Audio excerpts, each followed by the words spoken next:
This morning, I have a handout for you on writing, and I want to talk about that for a little bit. So please take one and pass it on down. You're visiting as well? Yeah. Okay.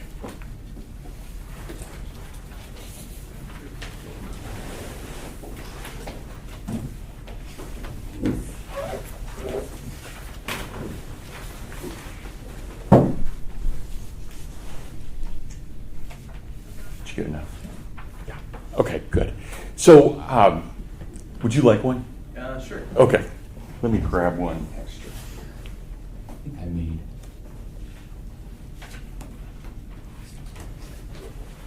So, as we talked about last week, but just briefly, roughly 1/3 of your grade, 30% of your grade, will have to do with papers that you have to write for this class. So you've got 3 papers total. That's 10% for each of those papers. That is 10% worth of the class. And so there are a couple of things, and I already see a typo there. I have 5 essential resources, and I put, well, no, I guess I can count. No, then it'd be 6 or 7. But anyway, there we've already got a typo. So I have 5 essential resources, which is really should be 4 essential resources, and then some arguments for what I'm looking for in terms of your writing. So the first paper that you have to write, if you saw in the syllabus, is this paper dealing with the definition of the human person as understood by the readings that we've been doing right now with the Hebrews. So we really want to try and figure out what is man, what is woman, understood by the Jews, that is by the ancient Hebrews, and how they think about who and what we are. So that's what we're trying to define here. And all your papers for me will be roughly 700 to 1,000 words. So that ends up being about 2.5 to 3 pages long. I know sometimes it's a temptation to go over that, and I understand that temptation, but I'd like you to try and keep it to the word limit as much as possible. So, and then for some of you, you're probably thinking that's a lot, but this is going to be a pretty moderately sized liberal arts paper. You do not have to do any kind of research for me at all. All the research that you need is right there in the Heritage Reader, so all the sources you need. So if you think about what I'm asking for, I really want you to make an argument.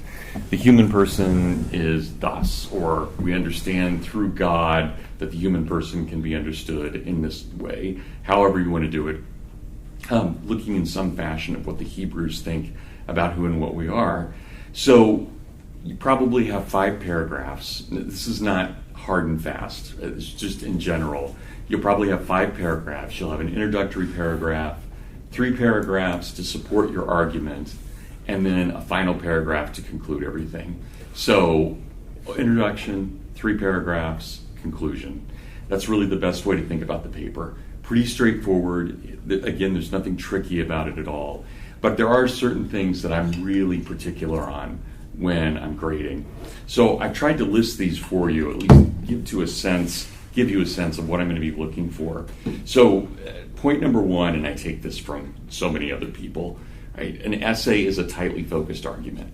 So you're going to make an argument, and every word that you have that is in the paper is going to deal with that argument in some way or another. So everything is this argument. And as I have here, the quality of your essay will reflect, most likely, this is not always the case, but generally the quality of your essay will reflect the quality of your thought. It's pretty hard to separate those two things one from another. And I want you to imagine that as you're arguing with me, or you're arguing with God, or you're arguing about the nature of man, as you're talking about these things, I want you to have your own personality in that, but not in the sense, I don't want you to say, I believe, or we believe. It should always be one should, because you're making a formal argument. One of the things we do in common speech, I do this as well when I'm speaking, we tend to think of our writing style as just an extension of our speaking style, and especially if any of you did high school debate. It is so common to try and take your debate training, which is good training, it's extremely good training, but to take that and to put it into your argumentation. And that's not quite how it works.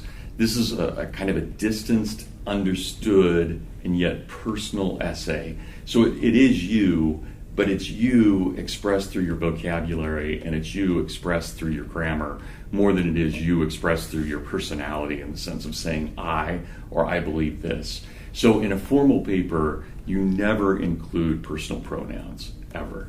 So you want to try and distance yourself to the slightest degree that your personality shows, but it shows through the way that you make your argument and use your grammar and use your vocabulary especially. Point number 2, try to avoid wordiness. This I find even among the best writers who come in every class.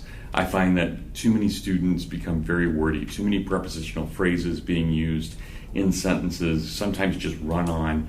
And I understand you're excited and you've got a lot of thought and you want to put it down. But you need to think about sentences being pretty much a subject and a verb and maybe one other thing. They don't have to be quite that short or that terse. But your sentences should be pretty tight, and they should focus on the tight argument as well. So, as one of my favorite 2 writers have said, as Strunk and White have said in their own writing guide, vigorous writing is concise. Right? So, the best writing is writing that's done very, very purposefully, and you don't need things, for example, phrases in order. So this is where I think for those of you who have a background in oral communication, such as debate, you always use filler words when you're debating because you're giving the judge time to think about what you're saying before you move on to the next idea. I do the same thing when I'm teaching. I'll repeat something, or I'll say something and pause, or I'll say in order to understand, and never do you really need those. Those are just their conventions we use in speaking to allow the listener to adjust. So don't do that in a written paper. In a written paper, I don't need space to adjust. Every time you have a period, you've just adjusted. Every time you've ended a sentence, you've just adjusted. Every time you've put a however or a then or whereas in your paper, you've just made another adjustment. So every comma, every period is already an adjustment. Every paragraph is a major adjustment. So those are already there in a written mode, and you don't need to add to it. So again, try to keep your writing as concise as possible. Now, point number 3, I am really a stickler on. And this is, you're going to hate me for this now. You probably won't hate me 10 years from now, but you're going to hate me for this now. I am a huge advocate of the best vocabulary possible when it comes to a verb. So I don't want, for example, as I've given you here, Custer was killed. Right? Okay, that we know something happened to Custer, right? And given this two verbs, was killed. But if you could change that, Crazy Horse slaughtered Custer, you have almost the same amount of words. And you've told me in very graphic detail what happened. It wasn't just a killing, it was a slaughtering. And so those are the kinds of things that I'm looking for. Try to avoid as much as you can to be verbs. Was, when, or not when, excuse me, was, were, is, to be. Those verbs they're acceptable. There's nothing wrong with them and they're not evil. But they almost always lend themselves towards a weak sentence. So like was killed, right? Where you can state that in a much better fashion. So try to give me that. I've given you an example, second example here. That Lyceum was established, or Aristotle founded the Lyceum. So we get much more information in the second, and it's much more descriptive. So try to avoid to be verbs, is, was, were, to be, am, etc. And be precise with your word usage. So as I have up here under your 5 essential resources, which again should be 4 essential resources, I think it's really important that you have a good dictionary and a good thesaurus. And I have on my iPad and I have on my laptop the Oxford English Dictionary, and I reference it all the time. But I mean to have something that's not just on your tablet or on your laptop, but a physical book. So I'm not gonna grade you on this. I'm not gonna ask you to show me your thesaurus and your dictionary. But I do think it's really important that you own a physical one, and they're not that expensive at all. They're $10 to $12 to get a good dictionary and a good thesaurus for each, not together, but for each. So I just think it's really important to have that as you're writing, to mark in your dictionary, to mark in your thesaurus, to know where you've been, and to work from there. So if you remember, you also, and this book is actually a sign that you're supposed to have a tangible book of it, and that is a Manual for Writers, 9th edition. That by Kate Turabian, I mentioned this last week. This is a really good resource, and you'll have to use it for at least 4 of your classes, for this class in American Heritage and for Great Books 1 and Great Books 2. And I'm assigning out of that at this point sections 1, 2, 5, 10, 11, and 17 to read what Turabian has to say about writing in each of those. So you see that there on your sheet. Those are the ones out of that book that I'm assigning. There are also a number of good writing apps. For this class, probably you only need to use Word or Pages. Either one is perfectly fine. Word is, of course, the Microsoft version. Pages is the Apple version. If you want to get a little bit more sophisticated than that, and you have an extra $39, I would highly recommend getting Scrivener. Scrivener, I think, is the best writing program there is, but it's for kind of non-linear thought. So for what you're doing for me with an introductory paragraph and then 3 supporting paragraphs and a concluding paragraph, you should be perfectly fine with Word or Pages. What Scrivener does that's so nice, especially if you're working on a long project, so if you were in a upper level history class and you were writing, say, a 15 to 25 page paper, or maybe your senior honors thesis, what Scrivener does is you write and categorize on the side, and then as you move your categories around, it actually shifts your entire paper around. All the references, everything shift with it. So it's for writing a large paper. I have time today to write a section on this, on Crazy Horse. The next section I have is on Custer. But let's say that you're halfway through the paper and you think they should move. You just switch Crazy Horse with Custer and your entire paper shifts. So it's a great resource to have, but it's probably not one you need as a freshman. Sam? How do you spell that? Scrivener, I've got it there on the, so it's right there under best writing apps. It's the first thing I have listed. Under 5 digital resources? Yeah. Oh, yeah. Yeah, so Scrivener. Yeah.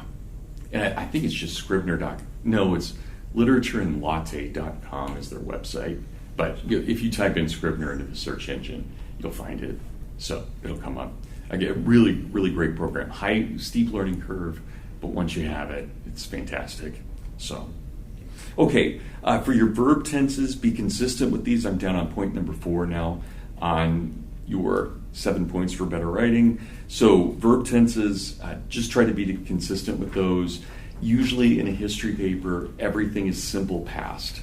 So he argued. That's probably the best way to think about it, as opposed to he argues. But I know that when you take an English class, typically you put things in the present tense. So I'm not going to mind. You can put everything, since it's a liberal arts course and not a history course, you're welcome to put everything in either simple past or simple present. But whatever it is, just make sure that you're consistent throughout the paper. Use modifiers wisely. That's a pretty obvious thing, I think, especially when you're rereading a paper. We do use, as I have point number 6, Kate Turabian's 9th edition, and to footnote, we'll be using 17.1 through 17.11. That's when you open the book. Everything is broken down by chapter 17, section, whatever it is, but we'll be using 1 through 11 in this course, and I've given you an example there with the bottom, with your footnote down there on the bottom of the second sheet. Okay, finally, number 7, proofread and spell check. Do this repeatedly. I think probably it's best to give your, and I know they told you not to do this in your orientation classes, but I'm going to overturn that for this class. Please give your paper to someone else to have them read. That is not cheating in any way. It's better to have a different set of eyes to look at your paper than to have your own set of eyes. As I'm sure you all know, the way the brain works, it patterns. And so once you've created a pattern, meaning once you've written your paper, your brain already thinks that it's fine because that's the pattern you've created. So it's very difficult for us to proofread our own stuff, especially if we don't give it any time. And being students, you're going to write your paper a few days before you turn it in, and you're going to rush, and you're not going to have a lot of time. So it's very good to have somebody else read it, just so you have a second pair of eyes to look at it and to make sure that you haven't done goofy things, which is very easy to do on a first draft. very easy to do, especially when you've got just a little amount of time. Okay, that all sounded more dreadful and boring than I meant for it to, but hopefully you get a sense of what I'm looking for. So really focus on your verbs. Get good verbs, and part of that is just my own Catholic school upbringing. Verbs were everything, and the nuns got really mad if we didn't have good verbs. And at the time, I resented that, but it has helped my own vocabulary immensely. And this is one of the great things about English, and it's one of the hard things about English. We have a larger vocabulary in the English language than any other language in existence. No language has a vocabulary like we have. And that means we're open to all kinds of things. We take French words, we make neoterisms when we have something like floppy disk. We just say these things, we make these, and they become a part of our language. So most other cultures don't do things like that. We do. We're just very open. And that means then that as an English speaker, you have an extra duty to understand the extra vocabulary that goes with the gift of being an English speaker. So I'm a firm believer in that. I'm a huge fan of the English language, obviously, and I want us to try and perfect it as much as possible in here. So keep all of that in mind. Okay, anybody have any questions about your paper? I probably am not going to talk about them again unless you want to talk to me about them. But I just wanted to give you that sheet and assign the paper. You know when it's due. Yeah, Gwen. How early, I know I saw that it was due September 17th, and I know we don't want to start on it before we've covered that material. How early do you recommend that we start working on it? Right, I would start working on it. I mean, we probably will have most of the material done today. Okay. So that's one reason I wanted to give you this today, is because we're pretty much finishing up the Hebrews. And I know that sounds crazy because we just got into the Hebrews, and here we're almost finished. And we're going to spend a lot of time on the Greeks and the Romans. So one reason I gave you the Hebrew paper was for you to start thinking about not only a subject, but specifically what the human person is, because we'll ask that same question for the Greeks and for the Romans and the medievals and up to the early moderns. So now we're asking this kind of, well, I didn't tell you this on the first day. I should just tell you this. The liberal arts come down to 3 questions. All liberal arts come down to 3 questions. What is man? And that is meant in the least sexist standard. What is the human person? Right? What is the human person? What is God? And what is man's relationship to God and to one another? Those are the 3 questions that every liberal arts class asks. So what is man? What is God? What is man's relationship to man and to God? Those are the 3 questions. And so that's what I'm asking you for this first one. How did the Hebrews, how did they understand man? And of course you can't avoid, there's no way you can avoid understanding God and understanding man's relationship to God by writing this paper, because you're going to have to really focus on all of those questions. But those are the 3 great questions. And really every class you take in the humanities here, or the social sciences, you should be able to ask that class when you're preparing for a midterm and when you're preparing for a final. When you're writing a paper, even if your professors never stated those things, they're always there in the background. So that's what I'm trying to get at with this paper, but to understand it specifically with the Hebrews. So I don't know if we'll finish today, because we've just got about 25 minutes left. We've got 30 minutes left. I don't know if we'll finish the Hebrews, but if not, I guarantee you we'll be done by Wednesday. Okay. So you can start anytime. And you're always welcome to turn your papers in early to me. That's fine. But the latest date is that 5 p.m. date on that Friday. Okay. Does that help, Gwen? Yeah. Good. Thanks. And I'm glad. It's good to talk about the liberal arts too, always. So, okay. Everyone else okay on this? All right. Well, good. Let's jump into our reader then and get back to the idea of what is covenant and law. So, Genesis is this crazy writing because you get 2 chapters of intense beauty, especially chapter 1, but chapter 2 is good too. Everything's still going very well in chapter 2. And then you get to chapter 3 and everything falls apart. I mean, we can say without exaggeration, things basically go to hell. And it really does just fall apart here. And the rest of Genesis is an attempt to recreate what had happened in Eden, and to recreate that and to make the good life, but to do so now under conditions that are extremely trying. So as God has already said, Now you have to labor for your bread. You always had to labor. There's no time in Eden that you weren't working. But the labor somehow has become different. Now you have to wrestle with the thistles and the thorns. And now when you give birth, it's going to be extremely painful. And all of these things that we considered to be good have now gone by the wayside, and it can only be through intense struggle. And what do we see with the Jews? What do we see with the ancient Hebrews? They get things right, and then they really mess it up. They get things right, and then they really mess it up. And they get things right, and then they really mess it up. And this is the story that we see over and over and over again. And of course, we could say specifically, well, this is the fault of the Hebrews. They keep doing the same stupid stuff over and over again. But of course, we do the same stupid stuff over and over and over again. And so we go through the same process. And this is part of what we get in covenant and law, is us screwing up. So we can't just blame the Hebrews by any means. This is the nature of the human condition. And every time God comes back and says, well, let's try and make this right. And God does this through two things. And you have to know both of these words as definitions for this class. He does these through the idea of a covenant, and he does these through the formation of law. And so we've got to talk about both of those things. What is covenant and what is law? So if somebody would like to read, just starting here with verse 1 on chapter 17, we can go from there and think about what this means in terms of covenant. Anybody? Phoebe, would you mind? That'd be great. Or, did you read last week? I did. You did. Let's see, is there anybody who hasn't read yet? Yeah. Is it John? No. Will. I wasn't even close. Will, thanks. What's your last name? Shannon. Okay, great. Thanks, Will. When Abram was 99 years old, the Lord appeared to Abram and said to him, I am God Almighty. Walk before me and be blameless. And I will make my covenant between me and you, and will multiply you exceedingly. Then Abram fell on his face, and God said to him, Behold, my covenant is with you, and you shall be the father of a multitude of nations. No longer shall your name be Abram, but your name shall be Abraham. For I have made you the father of a multitude of nations. I will make you exceedingly fruitful, and I will make nations of you, and kings shall come forth from you. And I will establish my covenant between me and you and your descendants after you throughout their generations for an everlasting covenant, to be God to you and to your descendants after you.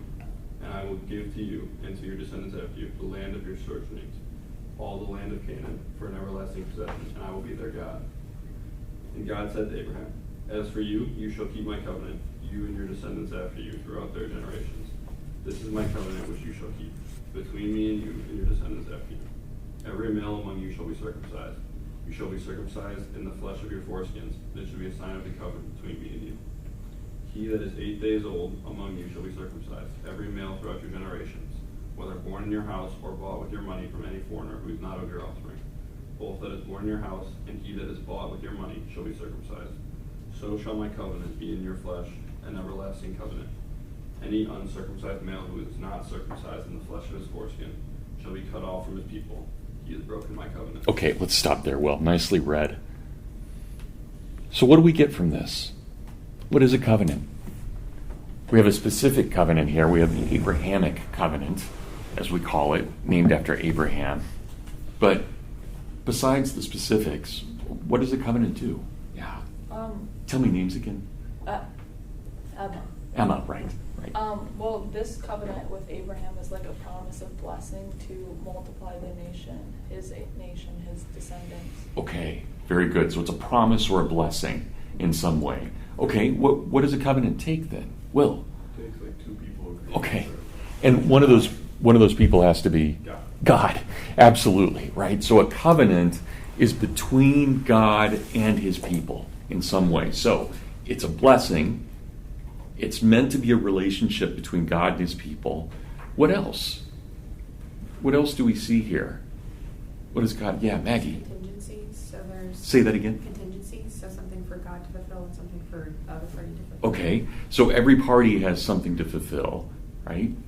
Okay, what else? How do they seal the deal? The sign. Yeah, with circumcision. Why? I mean, now let's get specific for a moment. Why that one? There are a lot of things you could do that were a lot easier. Why not cut off the earlobe? Or something that's actually visible. Why that, Gwen? I think it partly, so I read some of this part in my study Bible because I wanted to read the study notes Sure. of the study Bible. And one thing they said was that it was partly to show them that it related to reproduction and multiplying across the earth, but also that, I think maybe it's not necessarily supposed to be an outward sign. It's more for you yourself. It's Okay. not necessarily meant to be shown to the whole world. Absolutely. There's something about this that it's meant to be private. God sees it, right? And your wife will see it. Your mom, when you're young, right? Your parents. But otherwise, it's a very private thing. It's not something visible. And that, I think, is very telling here as well. And it's something very private. Not only is it very private, but it's private, as you said, that has to do with reproduction, and especially with God's grace of life and the multiplying of all things. Okay, why just the men, though? Why through the male line? And you have to really be kind of anthropological here for a moment to get this. Yeah, Emma. Well, God gave man a dominion, or the man in God's law is supposed to be in control of the woman. The woman is supposed to follow him. And then through union in Genesis, it says man and woman become one flesh. So Right. it's not necessarily women, God doesn't call women to be the leader of the household. It's the man who's supposed to be the leader of the household. As long as he acts Yeah. as Christ would, right? So there's still that huge contingency Right. to that. But okay, so how does Judaism work in terms of who's Jewish and who's not? Yeah, Sam. Your mom was Jewish, right? Yeah, absolutely. If your mom's Jewish, you're Jewish. You can become a citizen of Israel if your mom's Jewish. Right? If your dad's Jewish, doesn't matter. You can choose to be Jewish, but if your mom's Jewish, you're Jewish. Now, typically Christians don't do that to the same degree, and yet Catholics, for example, still follow that, where if your mom's Catholic, generally you're by default Catholic, unless there was some other option exercised. Protestants don't do that very often. It's almost always your option. But this is interesting because we see here, and if we turn back for a moment to the previous page, we find that when we're looking at chapter 2 specifically, that it's through the woman's line that this comes about. We have this kind of inheritance, and yet we see it's through the men that the covenant continues. So it's through the women that your family and your religion is determined, but it's through the men that the actual covenant is determined. So you've got various roles going on, and certainly it's incredibly complicated when you think about the nature of what the covenant is and what will happen with both men and women involved in this. Okay, so we've got this promise, and we've got this idea. Do the Jews keep this covenant? Imperfectly. Imperfectly, right? And so we're going to have to find others that are going to play a role as well. So, Will, would you mind finishing up that section? Yep. And God said to Abraham, And God said to Abraham, as for Sarai your wife, you shall not call her name Sarai, but Sarah shall be her name. I will bless her, and moreover, I will give you a son by her. I will bless her, and she shall be the mother of nations. Kings of people shall come from her. Then Abraham fell on his face and laughed, and said to himself, shall a child be born to a man who is 100 years old? Shall Sarah, who is 90 years old, bear a child? And Abraham said to God, oh, that Ishmael might live in thy sight. God said, no, but Sarah your wife shall bear you a son, and you shall call his name Isaac. I will establish my covenant with him as an everlasting covenant for his descendants after him. As for Ishmael, I have heard you. Behold, I will bless him and make him fruitful and multiply him exceedingly. He shall be the father of 12 princes, and I will make him a great nation. But I will establish my covenant with Isaac, whom Sarah shall bear to you at this season next year. When God had finished talking to him, God went out from Abraham. That very day, Abraham and his son Ishmael were circumcised, and all the men of his house, those born in the house and those bought with money from a foreigner or circumcised with them. Okay. This doesn't have nearly as much, thanks, Will. This doesn't have nearly as much in it as that first section did, trying to define what a covenant is. But I love this passage for the way that Abraham reacts, right? When God says, Sarah's going to have a child. Look what he does. He falls down on his face and he laughs. So we're kicked out of Eden, and yet we saw God walk with Adam and Eve. Now God is still walking with his people, even though it's outside of Eden at this point. And that's very important, especially before we get to the very next section under Exodus. There's still that kind of direct relationship that God has with his people, but he's making it with the covenant, and it's creating a kind of, well, name it, what's a covenant that we have in the modern world? What's the closest thing we come to?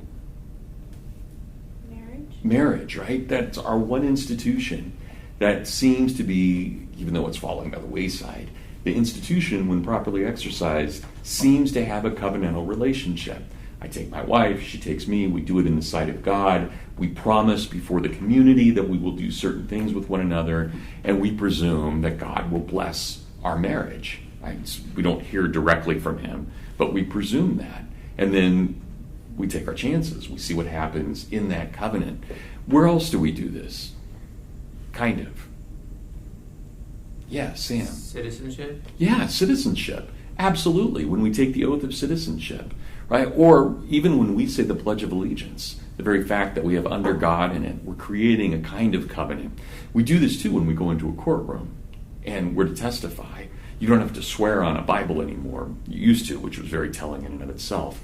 But you do have to affirm certain things, that I promise to tell the truth. I will not commit perjury in this court of law. And can you imagine what a court of law would be if everybody lied all the time? I mean, I'm sure there's a lot of lying going on in courts of laws, but you have to be able to get through that, those truths. You have to be able to figure out what those are, so you have that covenant there as well. But I love that image, Abraham just falling down on his face and laughing. We assume God was okay with that. There's no rebuke. God doesn't say, Abraham, behave a little bit better around your superior, right? You get the feeling that God's kind of chuckling too. It's like, yeah, absolutely. And there it's going to happen. And that promise, of course, takes us back to Genesis, because even Sarah at her age will be fruitful and multiply, right? Even then. Sam? Well, I was just going to say that in the New Testament, was Zechariah, is that the father of John the Baptist? I can't remember. Anyway, the father of John the Baptist got struck down and he couldn't speak. Yeah. And he doubted that his wife would have Right. A baby in old age. And I don't think God would change his kind of demeanor or reactions to things.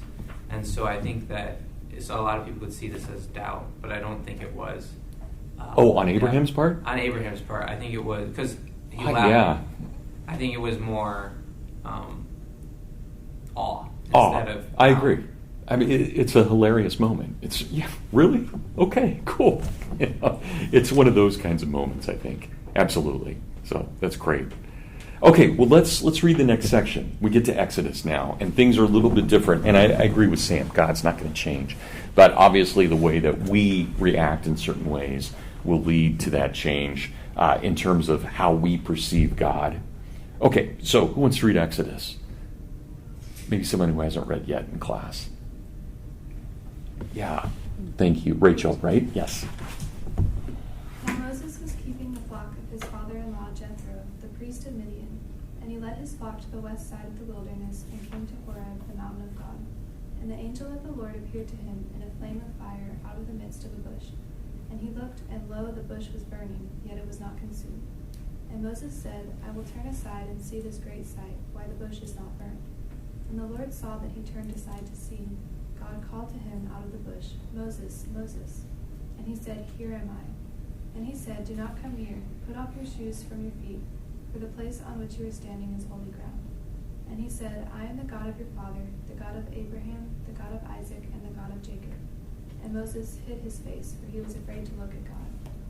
Then the Lord said, I have seen the affliction of my people who are in Egypt, and have heard their cry because of their taskmasters. I know their sufferings, and I have come down to deliver them out of the hand of the Egyptians, and to bring them up out of the land to a good and broad land, a land flowing with milk and honey, to the place of the Canaanites, the Hittites, the Amorites, the Perizzites, the Hivites, and the Jebusites. And now behold, the cry of the people of Israel has come to me, and I have seen the oppression with which the Egyptians oppress them. Come, I will send you to Pharaoh, that you may bring forth my people, the sons of Israel, out of Egypt. But Moses said to God, Who am I that I should go to Pharaoh and bring the sons of Israel out of Egypt? He said, But I will be with you, and this shall be the sign for you that I have sent you. When you have brought forth the people out of Egypt, you shall serve God upon this mountain. Then Moses said to God, If I come to the people of Israel and say to them, The God of your fathers has sent me to you, and they ask me, What is his name? What shall I say to them? God said to Moses, I am who I am. And he said, Say this to the people of Israel, I am has sent me to you. God also said to Moses, Say this to the people of Israel, The Lord, the God of your fathers, the God of Abraham, the God of Isaac, and the God of Jacob has sent me to you. This is my name forever, and thus I am to be remembered throughout all generations. Okay, thanks very much, Rachel. Well read. We've gone a long distance in terms of how we perceive God. Because before we have Abraham falling down laughing, and now Moses is scared to even show his face to not to God, but to the angel of God, speaking God's voice through the bush. Right? And of course, how does God appear? God appears in the form of the angel, but as fire that will not consume. So when asked, well, what is your name? God tells us, well, I'm the God of so-and-so, right? All through the lineage.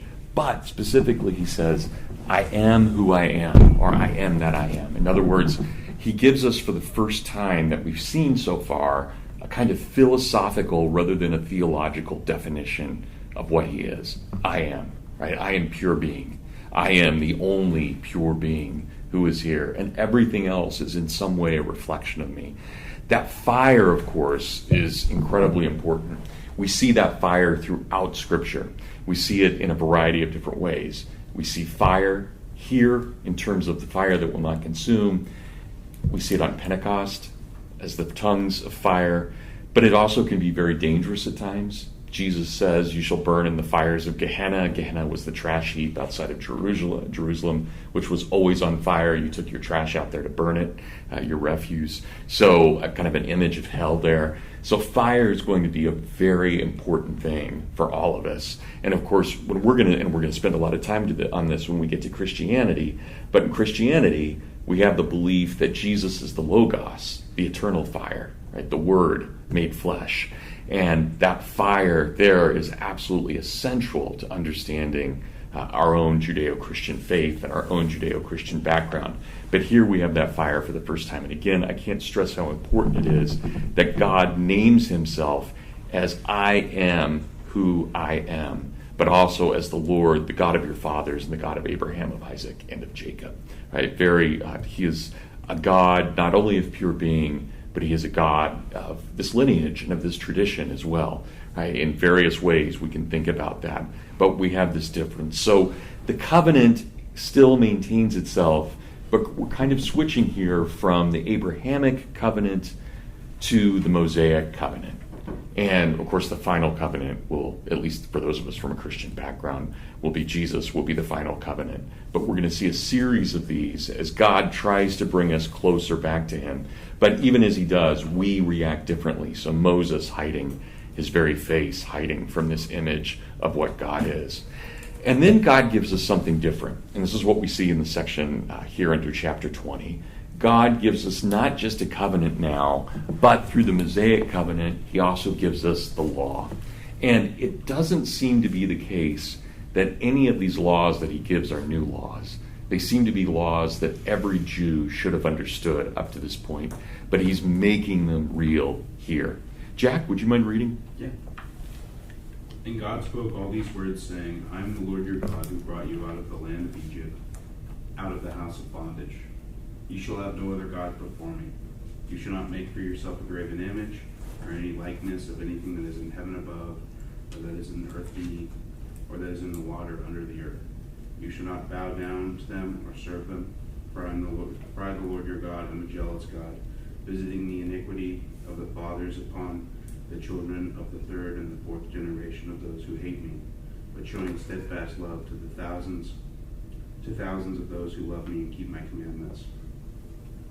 You shall not take the name of the Lord your God in vain, for the Lord will not hold him guiltless who takes his name in vain.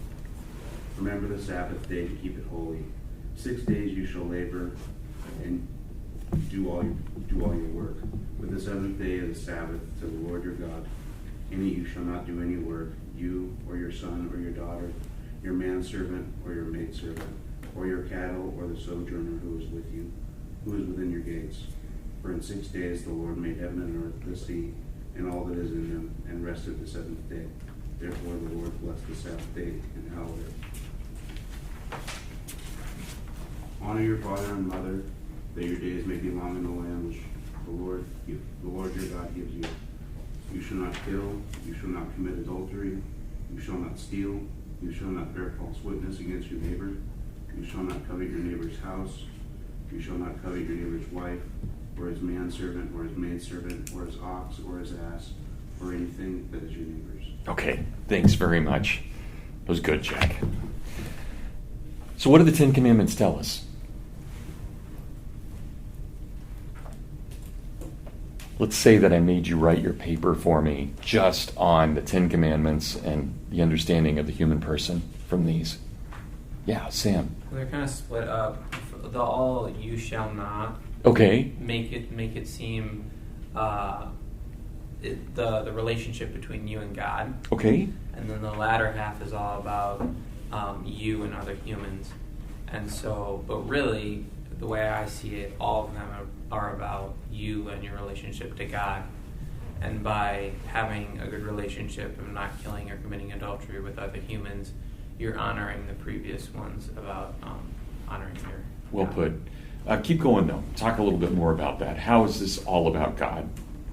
Well, because like the first section about not having any idols before God, I guess the relationship that you should have with God if you truly love him, the things such as killing or committing adultery or stealing, if you're doing those things, you're not trusting that God is going to provide for you or provide justice for you, or that you're basically not happy with what he has given you. Yeah. Well put.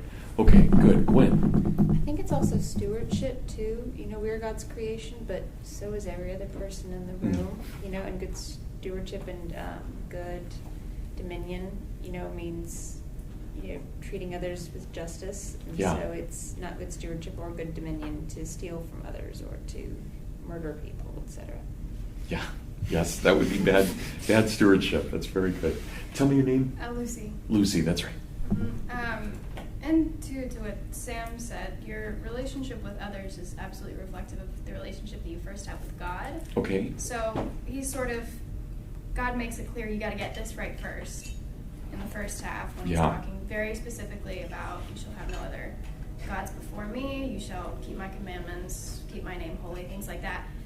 And then once that is solidified, bam, you got it. Then it's, okay, now here's how you treat people on the basis of this is how you first treat me. Okay. Do these seem pretty logical? Yeah. Okay. I mean, could we come up with a list like this without it necessarily being handed to us on stone tablets? Just something to think about for a bit. Yeah. Is it Anna? Yes. Yeah. Well, I have two things to say. Probably the one we wouldn't Good. come up with is the 10th one. Because we generally don't think of it as wrong to want something. Yeah. So that one's Especially probably in the our present hardest day. one. But I was also thinking about the way we get them. Since the first one is having no other gods before me, and God is very, he's kind of predicates it with who he is. He starts by saying, I am the Lord your God. So all the other ones come out of that, and the latter ones talking about your relationship with other people come from the fact that people are made in God's image, so you're still defacing God, even if you're harming someone else. Or Because we bear God's image. Mm-hmm. Yeah. All right. So there's a violation of what we call the Imago Dei, the bearing of God's image. the image of God. Absolutely. Phoebe? I think it's important to have it written down because here it's enforced by an almighty authority, whereas something that's outside of yourself, because we see civilizations rise and fall and their laws rise and fall, but here this is like absolute authority, and it's Okay. going to last through those. Okay. And yet, think about right now how important it is that on certain courthouse lawns there are the Ten Commandments and how angry people get over that. You can't drive through a small town in the West without seeing the Ten Commandments on a courthouse lawn, right? But that's all been taken down in places like Boston. And so clearly it matters that it's actually written in stone. Right? There's something about that that's both symbolic and real in that. Okay, that's good. Emma? I was kind of gonna say what Phoebe said. It's so like if you look at Hammurabi's code, Yeah. it's created by man, whereas this is like you can like our laws we discuss them with other people, and that's how we like create them. Whereas this is God saying these are the things you can't do, and these are the things you should do, and that makes it, like Phoebe said, infallible, and like you Okay. can't change them. Okay, so there is something really powerful about this covenant having an addition of the Ten Commandments to it. Right now, so we're looking not just at covenant, but at covenant and law. Law matters. There's something sacred about the law, and there's something sacred about really any law, even when it's a wrong law. There's still something about this because we had to come together as a community to figure out what that law was, or in a case like this, it's been handed to us by the divine. And so that gives us something, a touchstone by which we can argue with one another, by which we can live with one another. And I would say, so I like how you put that maybe that last one would be hard for us to write, but I do think that there is a certain logic in this. These aren't just God kind of making stuff up, right? There's a logic to this. In other words, when God gives us the Ten Commandments, he's telling us these things have always been true, but now we put them in stone and we make them forever a part of the covenant in some way. So we think about, and as Sam, as you said a little bit ago, not only do we violate the image of God by violating one another, but imagine if we really could be a society that just killed wantonly. Right? There'd be no stability at all, right? None. So obviously it's morally wrong to kill. It also is really, really bad for any kind of stability. And the same thing is true with something like adultery. Adultery throws everything off. Everything. An entire community is shattered by adultery because not only is the marriage covenant broken, but our relations that we have not only with our spouse but with our neighbors become suspect and open, and you lose trust in all of that. Now imagine that the adultery leads to a child being born. Well, then where does that child fit into the scheme of things? Right? That also becomes, so your mother is Jewish, but what are you when it didn't come out of something that all of these questions arise because of that. And of course, if we could just steal whatever we wanted, there would be no security whatsoever within our society. So these are a deeply logical thing. Yeah. Oh, I was just going to say, Fiona. I also noticed that it's pretty succinct. Mm. I mean, not like, I'm sure we all know from experience that it can be pretty hard to follow them. Like, there's more to it than it seems. Sure. There are a lot of things that feed into each commandment, but as they're written, they're pretty short and to the point. There are only 10 of them, which I think kind of speaks to, I notice a lot of like themes of trust and like mutual respect, Right. Well put. all throughout the readings, which I think ties back to the covenant, like two sides. And it's not, the 10 Commandments aren't God trying to like control us necessarily, but like lead us for our own good. Yeah. And there you get the addition to the covenant, right? To have law as an addition to the covenant. So the covenant pulls us together. The law allows us to be free within that covenant. Yeah, absolutely. Yes, Rachel, final comment today. Just to kind of add to what Fiona was saying, it's like you can see the stark contrast between the 10 Commandments and then Hammurabi's code, because in Hammurabi's code it lists like every single possible thing that you could do wrong. Yeah. Because like they know that like, They know how mischievous we can be. Yeah, like they have to try to avoid all the loopholes that can possibly Yeah. happen instead of like trusting that you can say this is what you have to do. And Yeah. trusting their conscience to do it. Yeah, absolutely. All right, thanks everybody. No new readings for Wednesday. Just make sure you've read up through kingship. And we will start the Greeks, but I want to finish up. We'll do kingship, and we'll look at this reading from Deuteronomy here that we didn't get to. So, but then we'll start the Greeks. But for Friday, I would like you to read the history, and I think, oh my gosh, are we ready for the Credo? No, read Pericles' funeral oration and read the history in the Greek section for Friday, but not for Wednesday. Okay, thanks everybody.